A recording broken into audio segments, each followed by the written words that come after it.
Hey guys, welcome back to World of Warships. Today we're playing the GK, and we're going to be spamming high explosive. I figured after playing some Conqueror that maybe I should give just other battleships with HE a shot. And oh boy, this might have been a mistake. I really think HE is just the premium ammo of World of Warships now. It went pretty well, and this game is going to be a very, very nice one. I am a secondary build still, so we can still brawl it out. But the wonderful thing about high explosive is we don't have to hit specifically citadels to feel like we're getting really good damage. We can hit almost anywhere on an enemy ship, and we're going to be possibly getting fires, which is just very nice, consistent damage. And I have no idea what that was, dispersion-wise. That poor Marceau, like, the game decided he was going to eat some damage there. But this is a secondary build. We have 12.5 kilometer range secondaries because why not? If we're going to be spamming HE, I don't necessarily need the dispersion on my main guns to pinpoint portions of the enemy ship. Let's just spam HE all over them and see how many fires we can possibly get. It's kind of disgusting. I played a few other games in a few different ships, Mecklenburg and Ohio, I believe. I'll try and upload the highlights to the second channel if you're interested.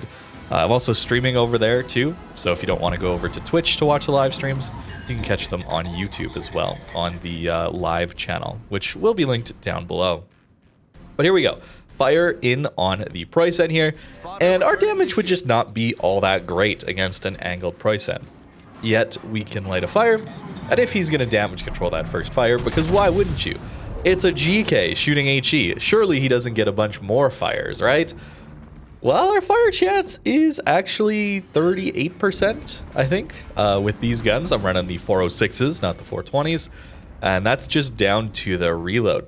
The reload here is pretty fast, and spamming HE on some people means we're going to get a ton of fires. So this price end is in a little bit of trouble. We're kiting towards the back of the map, though, just because why push in early game, right? We can use our secondaries for late game and try and have some fun there. But early game, play a little further back and spam some high explosive. Just take it easy. Don't force anything too early, especially when there's a carrier and a sub in this game. Although the sub is on the other flank, which is very nice for us. But this price end is burning rather nicely, and with Expert Loader in our build, we are able to swap over to the AP and see if we can't land a nice salvo into his broadside. Only 13k, it's fine, but we still have 75,000 damage already. And sure, HE damage may not be quite as valuable as AP damage, since it is so much more healable, but I don't think that price end's going to be healing much of that damage back anymore. I gotta say, it's pretty dirty kind of just spamming HE like this. I did not think it was going to go as well as it did. I really thought that I was going to end up not really doing all that much effective damage, and I would just have to swap back to just spamming AP mostly out of my battleships. But it turned out, I think every battleship, almost every battleship, unless you're overmatching things, whenever people are angled, just shoot HE. You're going to get much more damage than your armor piercing. And maybe this seems like it should be obvious. I don't know. That you should shoot HE at angled targets and maybe AP at broadside ones. But generally, I would always just stick with the AP because I'll get some decent damage into superstructures and it'll be fine enough, and wait for someone to go broadside. But I'm kind of changing my ideas here, mainly down to how good this HE has been. And then I stop right in front of where our Petro is going, kind of looking like a new battleship here, spamming HE and getting in everybody's way. But we're going to do some pretty nice carrying this game. Trust me, up to 120 now, and this Yamato here might just give us some more damage. Again, just sticking with that HE. Look at us, with like a 22-second reload on 12 406s with 38% fire chance. That's better fire chance and DPM than a Montana. Our reload is also better than that of a Conqueror, for example. And even though we don't quite have the fire chance of a Conqueror, it's still decent. And the other portion that these German battleships get is quarter pen HE. So our HE is somewhere around 100 mil pen. I'll look at that in port afterwards with you guys, but we can pen a lot of armor. So we're not going to get that many shatters. And with that fire on the Yamato, which does burn, that's going to be our Witherer already. Just farming battleships like we would in a heavy or even a light cruiser. But at these ranges, probably more like a heavy cruiser, kind of playing at the back, shooting that high explosive. You know, our dispersion is going to struggle a little bit on some of these DDs, and that is okay. But still, shooting HE, we should get some decent damage into them. So now we're pushing a bit into a crossfire. I don't really realize that the enemy submarine is kind of on this flank already. So getting ourselves into a bit of trouble. I decide to clear the ping right away here, just because I want to have a little more freedom to maneuver for now, and then we'll deal with the consequences of that later. And hopefully with our teammates' help, we might even actually kill the sub here. Get a couple of splashes on him.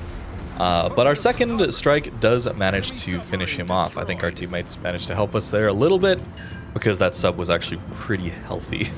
But fortunately for us, he does go down. Enemy Yamato should be going down as well. Now we're caught against a Vermont, caught broadside even, and that's going to be a pretty big hit.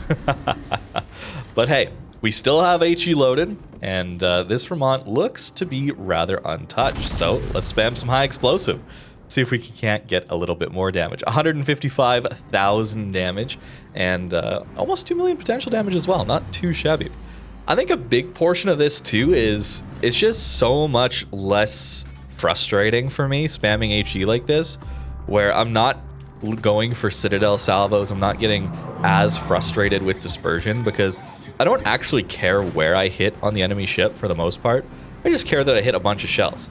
Whereas if I'm catching people broadside at especially closer ranges, and I get overpens or just shells land short, we all know the aiming bugs that are in this game. It frustrates me. I shouldn't let it frustrate me. It's been in the game forever. I've played this game like over 8 years. I shouldn't let it frustrate me, but it does. It does. What can I say? And then I decide to stop playing before I get too tilted. Whereas just spamming HE like this, it's pretty relaxing, man, and it just racks up damage really easily. I was waiting, kind of cheeky to wait like that for the Vermont damage control, but that's a permanent fire on him. There's our Confederate award as well. Our secondaries even chiming in for some fires as well. Feels pretty good. And that is 10,000 HE damage into that angled Wisconsin there, which is basically an Iowa hull, I think. But certainly 10,000 damage is not that easy to do with GK guns at an angle like he's at. And yet the HE doesn't really care about angling either. Over 200,000 damage at this point. Now we'll do a little chip damage into the Napoli to get a little bit more damage, but it's kind of difficult to deal that much to him. I was getting greedy for some armor piercing here. I was thinking surely he turns out at some point, and then we get to see what happens when we shoot armor piercing at some well-armored targets. That is 4 bounces right away. And sure, I wait for him to go a little more broadside, but then we get the other problem of overpens and then just shells missing. If I'd been shooting HE, I'd probably get more damage. Which is a little disappointing, but still, maybe we should just embrace it. Use the AP there. It wouldn't have mattered, AP or HE. Both would have finished him off there. But maybe we just gotta embrace it, man. Just spam the HE out of your battleships, even a GK of all things. Ohio and Mecklenburg also did extremely well. You still want to swap to AP when people go broadside, but that's maybe the idea, where in a battleship these days, modern day World of Warships, maybe it is just spam HE from the back until you get an opportunity to push and catch someone's broadside, and then you swap to the armor piercing, and only then. Otherwise, it's just much more efficient to use high explosive. I don't know. It's a thought. I'm not sure if that's exactly true for every situation or every battleship, but certainly felt good for the GK here in this one. 243 already, 3 kills. Our high caliber as well. That's a pretty good game, man. GK doesn't always perform this well. It usually doesn't, in fact, especially when you get into games with carriers and just people staying a little further back. Yeah, we didn't get as much effectiveness out of our secondaries, but that's okay. We still had a pretty good game here. Managed to finish off the Marceau as well. That's our 4th kill. Unfortunately, I don't think we're going to have enough time to farm out this Vermont, but that's still a pretty nice game. So you're going to have to let me know what you think. HE spamming battleships, is that just a new battleship tactic, or is this going to be the new meta of just every battleship spamming HE?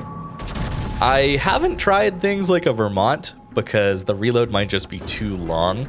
The reason we're going, of course, with a GK or some of these other battleships is we can get closer to a 20-second reload, and when that's the case, of course, that's very nice. When someone damage controls your fire, when you're reloading your guns next time, the immunity time on their damage control is probably out at that point, and you can get a permanent fire again. If you get lucky with your fire RNG, of course. That's kind of the idea here. Vermont might be a little too long on the reload, so we'll see. But GK performed pretty well, and I was surprised by this one. I was kind of debating if I should make this video or not, but in the end I decided it's too fun to just not show you a 250,000 damage GK game with 4 kills, even if it is HE spamming. And I'll pose the question to you guys, whether or not I got lucky here, or this is just a noob tactic, or this is good. This is efficient battleship play in 2024. As for the build here on the GK, I've actually gone with a bit of a hybrid secondary build, just so that when I get the opportunity, I can use my secondaries. But we're still going main battery mod 3 here, trying to get as much DPM as we can out of these guns. And that's a 25.5 second reload on 12 406s, which isn't too bad. And that is a 38% fire chance on those guns as well. So that's where a lot of those fires are coming from. Propulsion mod to kind of do some angled speed juking while we're kited away. Pretty decent way to avoid hits to your superstructure. And then secondaries, because if we're spamming HE at range, we really don't care about our main gun accuracy all that much. In fact, it might be a benefit that we're a bit more of a shotgun. We're going to get more fires on other areas of the enemy ships. But still, you could run accuracy and it probably would perform better. I just want to try the full secondaries just to see if we can make it work. And it certainly did.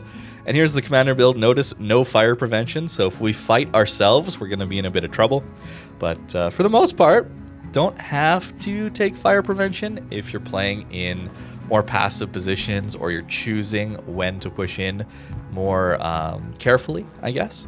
But I've been finding, like I've said since, I guess this was December patch, where they added some skills or whatever, I decided to try going without fire prevention. And I've been doing all right with it. I gotta be honest with you. We're still taking 5 heals.